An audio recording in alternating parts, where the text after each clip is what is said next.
നമ്മുടെ കർത്താവിയുടെ പരിശുദ്ധ സുവിശേഷം.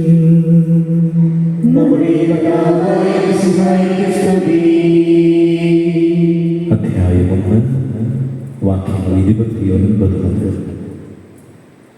അടുത്ത ദിവസം യേശു തന്റെ അടുത്തേക്ക് വരുന്നത് അവൻ പറഞ്ഞു, ഇതാ ലോകത്തിന്റെ പാപം നീക്കുന്ന ദൈവത്തിന്റെ കുഞ്ഞാട്. എന്റെ പിന്നാലെ വരുന്നവൻ എന്നേക്കാൾ വലിയവനാണെന്ന് ഞാൻ പറഞ്ഞത് ഇവനെ പറ്റിയാണ്. കാരണം എനിക്ക് മുമ്പ് ഇവനുണ്ടായിരുന്നു, ഞാനും ഇവനെ അറിയുന്നില്ല. എന്നാൽ ഇവനെ ഇസ്രായേലിനെ വെളിപ്പെടുത്തുവാൻ വേണ്ടിയാണ് ഞാൻ വന്ന് ജലത്താൽ സ്നാനം നൽകുന്നത്.